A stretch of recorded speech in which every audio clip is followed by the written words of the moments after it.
Hello everyone, this is Anil Kumar. Today we are going to discuss about the topic called Spring Boot. Okay, this is a introduction to Spring Boot. But before we actually learn Spring Boot, we need to know what is Spring Framework and what actually Spring Framework offers and why another technology of Spring Boot. Probably because there might be some issues with the any technology that a newer technology being evolved, right? So we need to understand what are the first like basics of Spring Framework and try to understand what are the pain points of the Spring Framework and how Spring Boot could able to resolve those issues, and as well as we will develop a very quick Spring Boot application in order to demonstrate how Spring Boot actually work. Okay, so let us understand Spring Framework. See, I think around in a year 2000, around 2001, 2002, around that time, when Spring Framework been evolved, there are lot of issues. Okay, that are existing with the in the technologies like whatever the technologies that they are using around that time, like JSP, Servlet, EJBs, some JMS, all those technologies will have a lot of issues currently. So EJB was the enterprise application, and in that EJB actually it's a very heavy weight, and it is very hard to maintain those particular technology, and the performance wise also it is not up to the mark, and people are searching for a better framework. That's where actually even struts could able to solve to some extent, but not to a fully extent. Then actually a Spring framework been evolved, and it actually solved many problems, and it evolved like great enterprise framework. These are the some of the kind of features of Spring Framework. It's a open source and very Pojo based, very lightweight Java based loosely coupled applications, and the great advantage is like dependency injection, where you can have a like different layers which are like very less dependent on one another. We can have a presentation layer, business layer, DAO layer. Okay, all these things are like very loosely coupled, and you can easily able to maintain each and every individual module separately, and clear separation between all these things, all these different kind of layers. And the greatest unique feature of Spring is it can integrate with any other framework. Okay, it can integrate with the SOAP API, it can integrate with REST framework or Hibernate, Spring JDBC, all so many other frameworks. As and when like even transaction management, many things it could able to solve. So and also the performance wise is also it's a very huge benefit over the EJBs, and because it's a all simple plain old Java objects. So so far so good, and framework is solves the enterprise application all the issues, and it become a huge success. Okay, but what happened is, as and when like Spring framework been like evolving, okay, and people are using the creating the applications more and more using the features like JMS, REST API. So all these things it becomes a very huge framework, and the learning curve of Spring framework has become like very huge. So and also over the period of time, there were so many manual processes that we need to do, like lot of XML configurations. Of course they have annotation configurations, but we need to maintain some XML configurations, and some manual configurations. Over the period of time, every developer actually want to focus on the business logic rather than on the convention, right, configuration, right? So the configuration also become very tedious thing, and sometimes it's unmaintainable also. But it has some many issues we found at over the period of years. I will try to brief you as a normal developer how he actually feels about Spring Framework after being developed working for a few years. So let us understand one problem statement here. Okay, uh, see a task. Okay, a simple task. We need to develop an application. Okay, a kind of like production ready application, not like a hello world application, which actually fetches the data from the database. Okay, maybe a user information or employee information. You need to use the Spring and Hibernate. Okay, and it should run on any web container. Okay, this particular issue has been given to a Spring Framework developer. Okay, so the Spring Framework developer, I think of course Spring Framework developer means like you should be able to um, have a knowledge on the Hibernate as well, because this is a kind of interrelated technology. So mm, minimum to minimum it would take 8 to 10 hours to develop, do the kind of Spring based application, web application. You need to develop a web MVC application, you need to connect it to the database. So all these configurations he has to do, but the task is here you need to develop in 30 minutes. So this is where the Spring Boot actually come into picture. So the Spring framework, where it failed to develop this particular task, Spring Boot could able to solve this. This is where it actually tells the need of Spring Boot, what why the Spring Boot has become so popular. Okay, so let me just high level correlate what kind of things that a normal developer will face in a Spring application.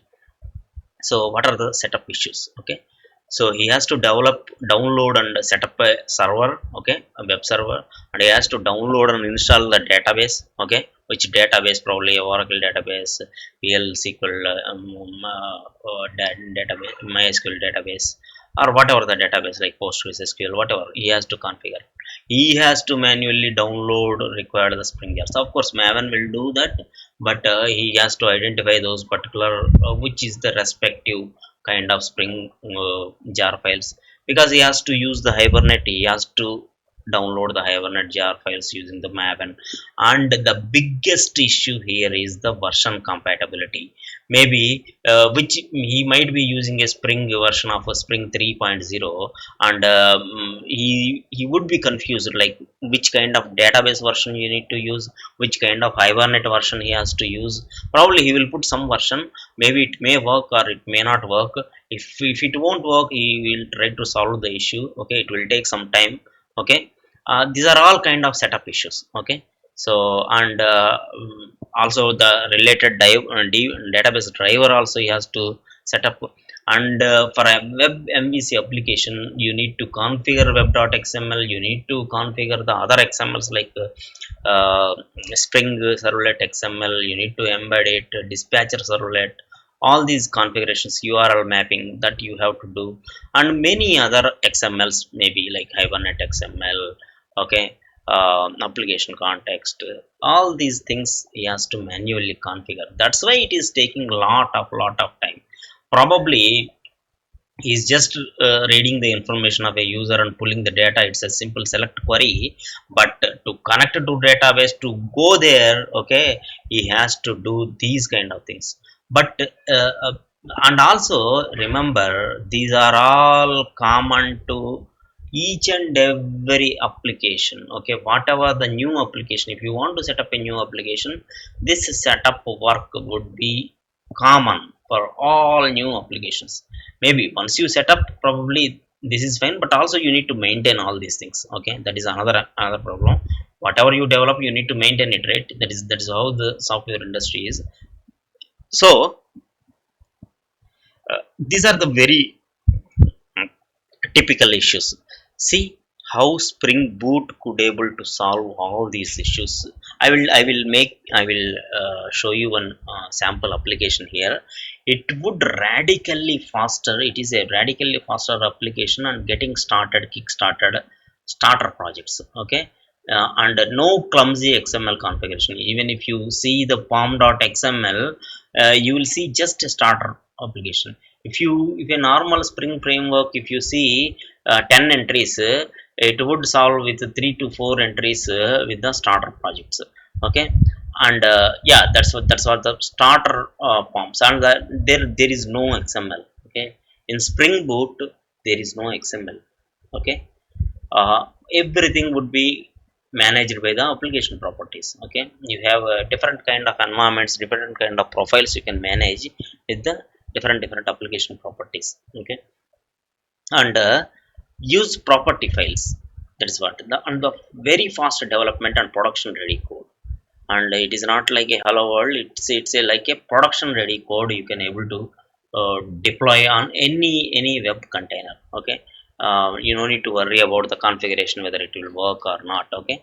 Embedded server, the beauty of Spring Boot, another beauty of Spring Boot is a embedded server which comes along with your deployable jar file. Okay. It would automatically work on any kind of you can directly run that particular jar file. Okay.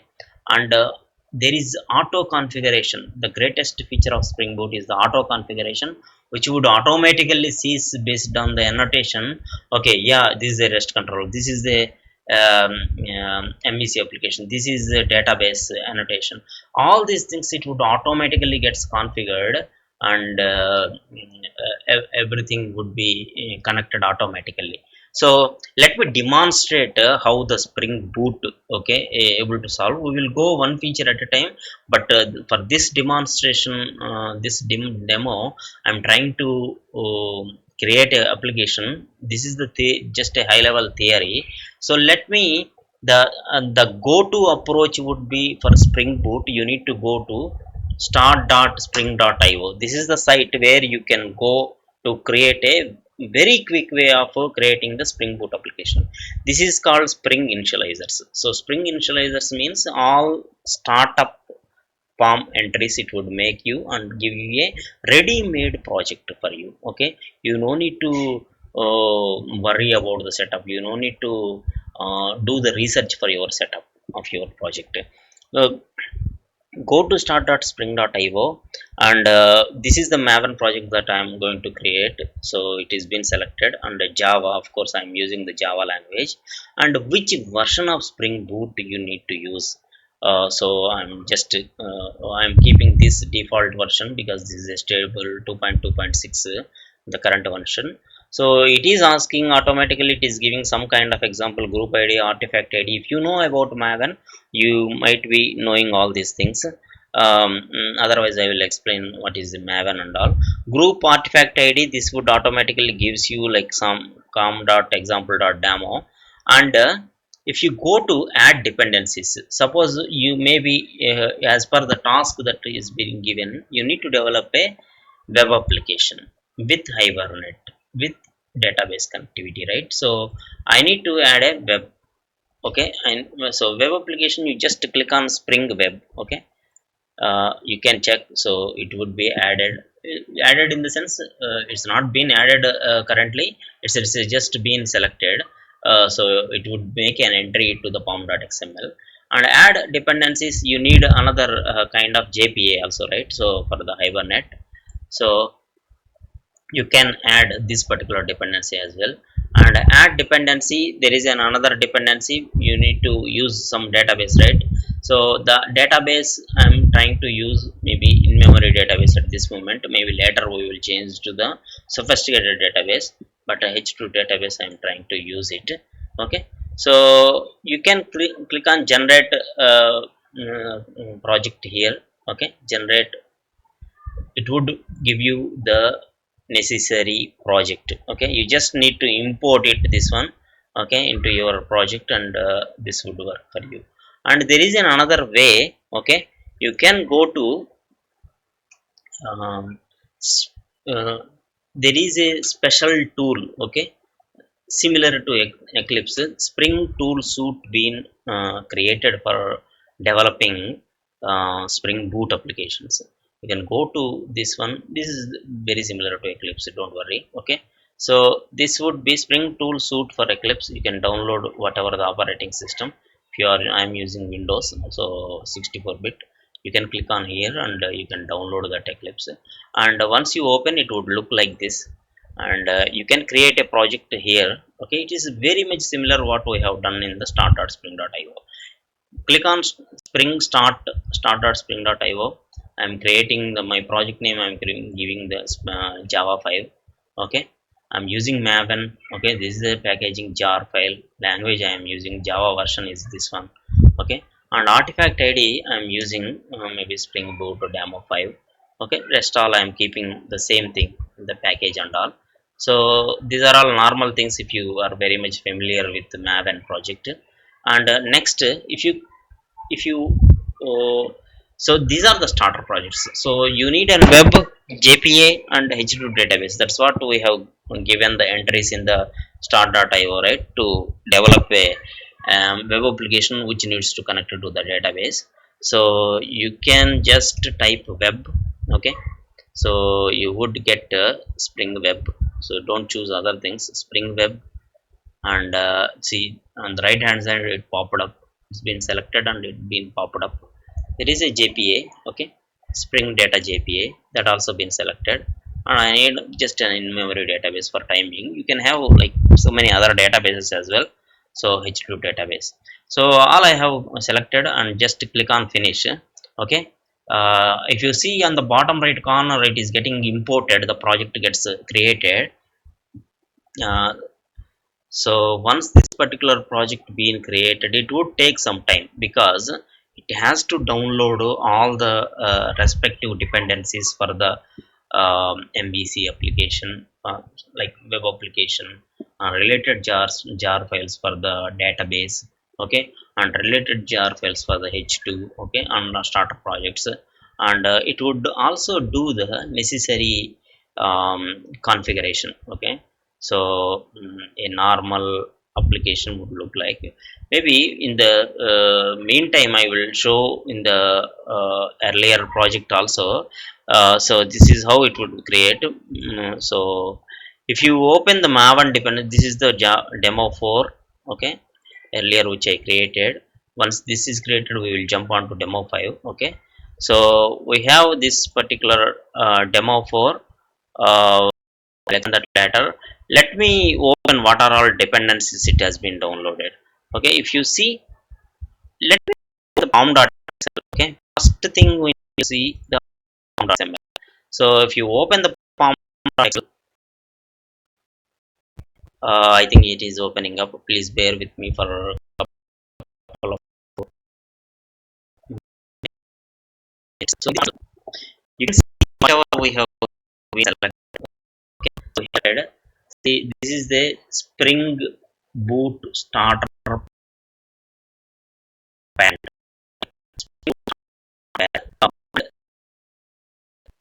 This we added starter web. Okay, web means starter web. And starter JPA, we added H database. So okay, and starter. So once we added the starter web, there is a version. We can see this one. So 2 is the stable version as of now. Whatever we have chosen the release, so it would download. Okay, 2.2.5 is the base one, and it automatically identify and club with all Spring Hibernate H2. Okay, web MVC auto configuration, all the related jar files which are interdependent, compatible with one another, and um, kind of club together onto under the bench of 2.2.5. You see, there are different versions. No need to worry as a developer for compatible versions. So Spring Data JPA 2.2.5, these are the boot versions, right? So it is identified Spring JDBC 5.2.4. Okay, and it identified Hibernate annotation 5.1. Okay, and it identified Spring 5.2.4 ORM, Spring Context also 5.2.4. Okay, and if you come below, there is another beautiful version called like a Tomcat embedded server. See, Tomcat embedded server also would it would come along with the Spring Boot application. Okay, and also there are necessary log4j related jar files and h2 jar files. H2 it has chosen 1.4. Okay, you no need to worry about h2 1 version or h2 1.1 version. You no need to worry. Okay, Spring Boot would automatically give it for you. And Spring Core 5.2.4, all these things, okay, it would automatically. Okay, I think our demo 5 has been ready. Okay, let me open demo 5 pom.xml. It is very much similar, but the only thing is version. Okay, 2.2.6, I have chosen the 2.2.6, right? So this is the beauty of Spring Boot, and also our pom.xml would be less clumsy.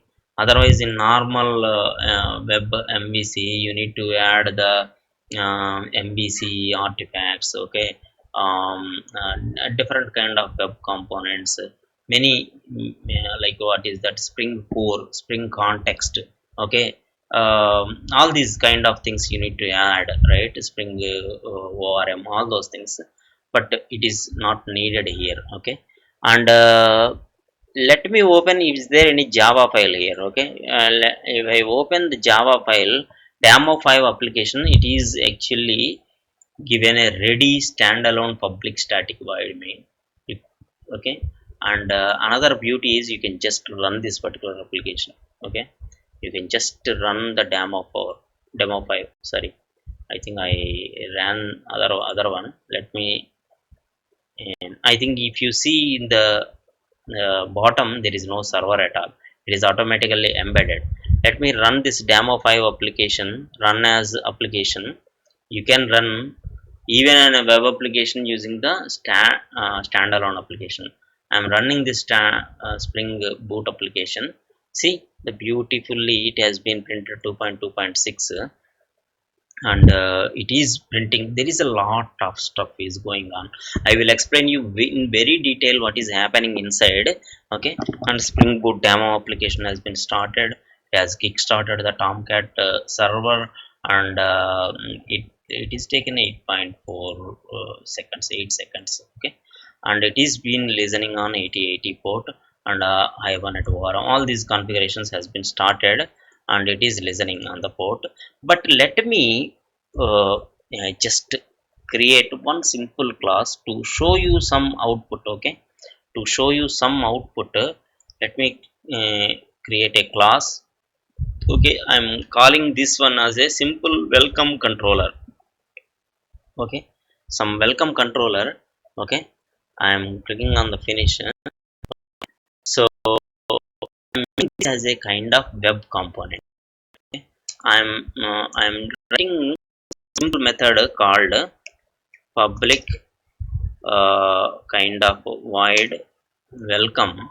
Okay, um, and in the welcome method, okay, I'm just trying to print some data. We will see what the data in this welcome controller. What we need to specify is we need to give a simple annotation called rest controller. Okay, and we need to import this rest controller here. So let me okay, to show you this welcome controller, it won't do much. It would just print like kind of welcome message controller. Okay, and we provide a basic mapping. These are all things we will do. Request mapping in the normal MVC application, we will do like we need to configure a lot of stuff, right? So here we no need to do anything. On request mapping, I am trying to import. Okay, so I'm just returning one simple message called, okay, uh, welcome Spring Boot. Okay, um, this is the simple message I'm trying to print on the web. And I need to return a string because it is not a void. So I'm trying to show this message on the web console to enable the web on the port 8080, and also I will try to put some message on the console whether this particular application has been ran correctly or not. Okay, this is a basic setup. Okay, I'm not building any application, we will build the application later.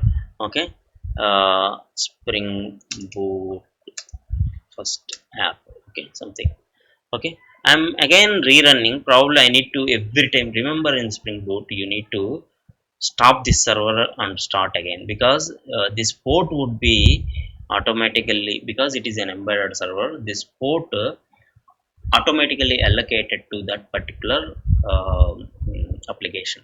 So we need to stop the server, and again I'm running this particular demo 5 application. And also what the beauty of spring boot, there is an auto configuration. Okay, the auto configuration would see scan automatically all the kind of packages, and it would also scan controllers whether there are any REST controllers are available.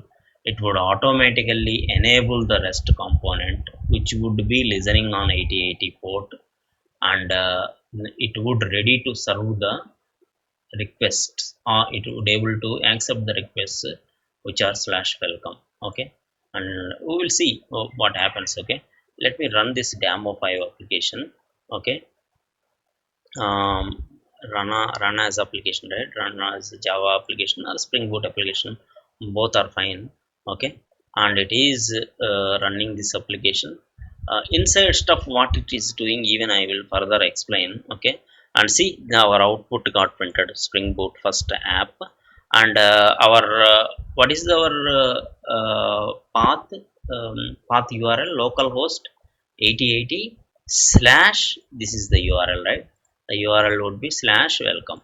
So let me open it. Okay, uh, local host, okay, 8080 slash welcome, right? So see, welcome spring boot, our message got printed, and this is our first very quick way of developing a first spring boot application.